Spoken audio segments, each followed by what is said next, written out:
ನಮಸ್ಕಾರ ಸ್ನೇಹಿತರೆ, ಇದೀಗ ತಾನೇ ಬಂದಿರುವಂತಹ ಮುಖ್ಯವಾದ ಮಾಹಿತಿಗಳು. ಸಿದ್ದರಾಮಯ್ಯ ತಂದ ಮುಖ್ಯವಾದ ಯೋಜನೆಗಳು ಏನಿದು ಮಾಹಿತಿ ನೋಡೋಣ. ಸ್ಥಳೀಯರೇ ಆತಂಕ ಬೇಡ, ಏನಿದು ಹೊಸ ನಿಯಮ, ಎಲ್ಲ ಮಾಹಿತಿಗಳನ್ನು ನೋಡೋಣ ಸ್ನೇಹಿತರೆ. ಹೌದು ಸ್ನೇಹಿತರೆ, ರಾಜ್ಯ ಸರ್ಕಾರದಿಂದ ಮತ್ತೆ 14 ಮಂದಿ KAS, 3 IAS ಅಧಿಕಾರಿಗಳ ವರ್ಗಾವಣೆ ಮಾಡಿ ಆದೇಶ. ಮತ್ತೊಂದೆಡೆಯಲ್ಲಿ ರಷ್ಯಾ ಕರಾವಳಿಯ ಭಾರೀ ಪ್ರಬಲ ಭೂಕಂಪ, ಜಪಾನ್ ಹಾಗೂ ಅಮೆರಿಕ ಪೆಸಿಫಿಕ್ ಮಹಾಸಾಗರದಲ್ಲಿ ಸುನಾಮಿ ಎಚ್ಚರಿಕೆ ನೀಡಿದೆ. ಮತ್ತೊಂದೆಡೆಯಲ್ಲಿ ಇಂದು ಚಿನ್ನ ಬೆಳ್ಳಿ ದರದಲ್ಲಿ ಭರ್ಜರಿ ಹೆಚ್ಚಳ. ನಿಮ್ಮೂರಲ್ಲಿ ಎಷ್ಟಿದೆ ಬನ್ನಿ ನೋಡೋಣ. ಎಲ್ಲ ಸುದ್ದಿಗಳನ್ನು ನೋಡೋಕ್ಕಿಂತ ಮೊದಲು ನೀವು ನಮ್ಮ ಚಾನಲ್ಗೆ ಸಬ್ಸ್ಕ್ರೈಬ್ ಮಾಡಿಲ್ಲವೆಂದರೆ ನಮ್ಮ ಚಾನಲ್ಗೆ ಸಬ್ಸ್ಕ್ರೈಬ್ ಮಾಡಿ, ಹಾಗೆ ಪಕ್ಕದಲ್ಲಿರುವ ಬೆಲ್ ಐಕಾನ್ ಕ್ಲಿಕ್ ಮಾಡಿ. ಎಲ್ಲ ರಾಜ್ಯದ ಮುಖ್ಯ ಮಾಹಿತಿಗಳು ನಿಮಗೆ ಸಿಗುತ್ತವೆ. ವಿಡಿಯೋನ ಲೈಕ್ ಮಾಡಿ, ಹಾಗೆಯೇ ವಿಡಿಯೋನ ಪೂರ್ತಿಯಾಗಿ ನೋಡಿ. ಎಲ್ಲ ಮಾಹಿತಿಗಳನ್ನು ಡೀಟೇಲ್ಸ್ ಆಗಿ ನೋಡೋಣ ಸ್ನೇಹಿತರೆ. ಇದೀಗ ತಾನೇ ಹೇಳಿದಂತೆ 30 ಜುಲೈ ಚಿನ್ನಾಭರಣಗಳು ಮತ್ತೆ ದುಬಾರಿ ಹಾದಿಯುತ್ತ ಮುಖ ಮಾಡಿವೆ. ಕಳೆದೊಂದು ವಾರದಲ್ಲಿ ಇಳಿಕೆಯುತ್ತ ಮುಖ ಮಾಡಿದ್ದ ಚಿನ್ನ ಇಂದು ಒಂದೇ ದಿನಕ್ಕೆ ಭಾರಿ ಹೆಚ್ಚಾಗಿದೆ. ಕರ್ನಾಟಕ, ಭಾರತ ಸೇರಿದಂತೆ ವಿದೇಶಗಳಲ್ಲಿಯೂ ಚಿನ್ನದ ದರ ಏರಿಕೆಯು ಗ್ರಾಹಕರಿಗೆ ಶಾಕ್ ನೀಡಿದೆ. ಹಬ್ಬಗಳ ಸಂದರ್ಭದಲ್ಲಿ ಚಿನ್ನ ಖರೀದಿಸಬೇಕು ಎಂದುಕೊಂಡವರಿಗೆ ಆಘಾತವಾಗಿದ್ದು, ಮುಂದಿನ ದಿನಗಳಲ್ಲಿ ಇನ್ನಷ್ಟು ಹೆಚ್ಚಾಗುವ ನಿರೀಕ್ಷೆ ಇದೆ. ಈವರೆಗೆ 24 ಕ್ಯಾರೆಟ್ ಚಿನ್ನವು 1 ಲಕ್ಷ ರೂಪಾಯಿ ದಾಟಿದೆ. ಸದ್ಯ 90,000 ರೂಪಾಯಿ ಆಸುಪಾಸಿನಲ್ಲಿರುವ 22 ಕ್ಯಾರೆಟ್ ಸಹ 1 ಲಕ್ಷ ರೂಪಾಯಿ ದಾಟಿದೆ ಎಂದು ಅಂದಾಜಿಸಿದ್ದಾರೆ. ಬೆಂಗಳೂರಿನಲ್ಲಿ 22 ಕ್ಯಾರೆಟ್ 10 ಗ್ರಾಂ ಚಿನ್ನದ ದರ 92,110 ರೂಪಾಯಿ ಇದೆ. ಹಾಗೆಯೇ 24 ಕ್ಯಾರೆಟ್ ಬಂಗಾರದ ದರ 1,480,000 ರೂಪಾಯಿ ಇದೆ ಎಂದು ತಿಳಿಸಿದ್ದಾರೆ. ಮತ್ತೊಂದೆಡೆಯಲ್ಲಿ ರಾಜ್ಯ ಸರ್ಕಾರದಿಂದ ಮತ್ತೆ 14 ಮಂದಿ KAS, 3 IAS ಅಧಿಕಾರಿಗಳ ವರ್ಗಾವಣೆ ಮಾಡಿ ಆದೇಶ.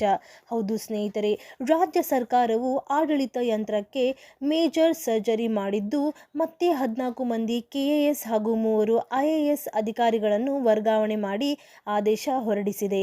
ಕರ್ನಾಟಕದ ಆಡಳಿತ ಸೇವೆಗೆ ಸೇರಿದ ಈ ಕೆಳಕಂಡ ಅಧಿಕಾರಿಗಳನ್ನು ಸಾರ್ವಜನಿಕ ಹಾಗೂ ಆಡಳಿತಾತ್ಮಕ ಹಿತದೃಷ್ಟಿಯಿಂದ ಈ ಕೂಡಲೇ ಜಾರಿಗೆ ಬರುವಂತೆ ಹಾಗೂ ಮುಂದಿನ ಆದೇಶದವರೆಗೆ ಅವರುಗಳ ಹೆಸರಿನ ಮುಂದೆ ನಮೂದಿಸಿರುವ ಹುದ್ದೆಗಳಿಗೆ ವರ್ಗಾಯಿಸಿ ಸ್ಥಳ ನಿಯುಕ್ತಿಗೊಳಿಸಿ ಆದೇಶಿಸಿದೆ. ಮತ್ತೊಂದೆಡೆಯಲ್ಲಿ ರಷ್ಯಾ ಕರಾವಳಿಯಲ್ಲಿ ಭಾರೀ ಪ್ರಬಲ ಭೂಕಂಪ, ಜಪಾನ್ ಹಾಗೂ ಅಮೆರಿಕ ಪೆಸಿಫಿಕ್ ಮಹಾಸಾಗರಗಳಲ್ಲಿ ಸುನಾಮಿ ಎಚ್ಚರಿಕೆ. ಹೌದು ಸ್ನೇಹಿತರೆ, ಮಂಗಳವಾರ ರಷ್ಯಾದ ಪೂರ್ವ ಕರಾವಳಿಯಲ್ಲಿ ಸಂಭವಿಸಿದ ಪ್ರಬಲ ಭೂಕಂಪವು ಅಮೆರಿಕ ಮತ್ತು ಜಪಾನ್ ಸೇರಿದಂತೆ ಇತರ ಕೆಲವು ದೇಶಗಳಿಗೆ ಪೆಸಿಫಿಕ್ ಮಹಾಸಾಗರದ ಸುನಾಮಿ ಎಚ್ಚರಿಕೆಯನ್ನು ನೀಡಿದೆ. ಭೂಕಂಪದ ಆರಂಭಿಕ ಅಂದಾಜು ತೀವ್ರವಾಗಿ ರಿಕ್ಟರ್ ಮಾಪಕದಲ್ಲಿ 8 ಆಗಿದ್ದು, ನಂತರ ಅದನ್ನು 8.7ಕ್ಕೆ ಅಪ್ಗ್ರೇಡ್ ಮಾಡಲಾಯಿತು. ಹಾಗೆಯೇ ಮತ್ತೊಂದೆಡೆಯಲ್ಲಿ ಭಾರೀ ಮಳೆಯಿಂದಾಗಿ ಅಮರನಾಥ್ ಯಾತ್ರೆಗೆ ಸ್ಥಗಿತ. ಹೌದು ಸ್ನೇಹಿತರೆ, ಜುಲೈ 30 ಕಾಶ್ಮೀರದಲ್ಲಿ ಭಾರೀ ಮಳೆಯಿಂದಾಗಿ ಪಹಲ್ಗಾಮ್ ಮತ್ತು ಬಾಲ್ತಾಲ್ ಮಾರ್ಗದಲ್ಲಿ ಅಮರನಾಥ್ ಯಾತ್ರೆಯನ್ನು ಇಂದು ಸ್ಥಗಿತಗೊಳಿಸಿದ್ದಾರೆ ಎಂದು ಹಿರಿಯ ಅಧಿಕಾರಿಯೊಬ್ಬರು ತಿಳಿಸಿದ್ದಾರೆ.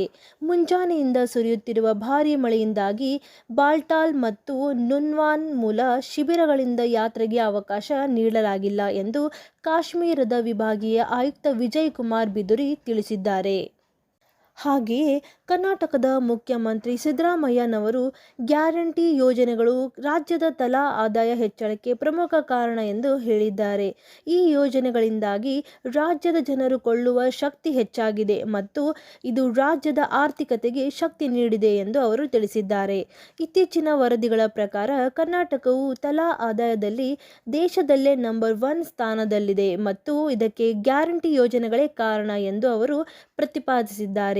ಕಂದಾಯ ಸಚಿವ ಕೃಷ್ಣ ಬೈರೇಗೌಡ ಅವರು ಕೂಡ ಸಹ ಗ್ಯಾರಂಟಿ ಯೋಜನೆಗಳು ತಲಾ ಆದಾಯ ಹೆಚ್ಚಳಕ್ಕೆ ಕಾರಣ ಎಂದು ಹೇಳಿದ್ದಾರೆ. ಮತ್ತೊಂದೆಡೆಯಲ್ಲಿ ರಾಹುಲ್ ಗಾಂಧಿ ಅವರ ಪಾದಯಾತ್ರೆಯು ಆಗಸ್ಟ್ 4ರಂದು ಬೆಂಗಳೂರಿನಲ್ಲಿ ನಡೆಯಲಿದೆ. ಈ ಪಾದಯಾತ್ರೆಯು ಮಹದೇವಪುರ ವಿಧಾನಸಭಾ ಕ್ಷೇತ್ರದಿಂದ ಪ್ರಾರಂಭವಾಗಿ ಮುಖ್ಯ ಚುನಾವಣಾಧಿಕಾರಿ ಕಚೇರಿಯವರೆಗೆ ನಡೆಯಲಿದೆ. ಈ ಪಾದಯಾತ್ರೆಯನ್ನು ಚುನಾವಣಾ ಆಯೋಗದ ವಿರುದ್ಧ ಪ್ರತಿಭಟಿಸಲು ಆಯೋಜಿಸಲಾಗಿದೆ. ಕಾಂಗ್ರೆಸ್ ನಾಯಕ ರಾಹುಲ್ ಗಾಂಧಿ ಅವರು ಲೋಕಸಭಾ ಚುನಾವಣೆಯಲ್ಲಿ ಮತಗಳ್ಳತನ ನಡೆದಿದೆ ಎಂದು ಆರೋಪಿಸಿದ್ದಾರೆ. ಈ ಪ್ರತಿಭಟನೆಯಲ್ಲಿ AICC ಅಧ್ಯಕ್ಷ ಮಲ್ಲಿಕಾರ್ಜುನ್ ಖರ್ಗೆ, ಸಿದ್ದರಾಮಯ್ಯ ಹಾಗೂ ಡಿ.ಕೆ. ಶಿವಕುಮಾರ್ ಸೇರಿದಂತೆ ಮುಂತಾದ ಕಾಂಗ್ರೆಸ್ ನಾಯಕರು ಭಾಗವಹಿಸುವ ಸಾಧ್ಯತೆ ಇದೆ. ನಮ್ಮ ಎಲ್ಲ ಮಾಹಿತಿ ಇಷ್ಟವಾಗಿದ್ದರೆ ವಿಡಿಯೋಗೆ ಲೈಕ್ ಮಾಡಿ, ಹಾಗೆ ನಮ್ಮ ಚಾನಲ್ಗೆ ಸಬ್ಸ್ಕ್ರೈಬ್ ಮಾಡಿ, ಹಾಗೆಯೇ ಕಮೆಂಟ್ ಕೂಡ ಮಾಡಿ ಸ್ನೇಹಿತರೆ.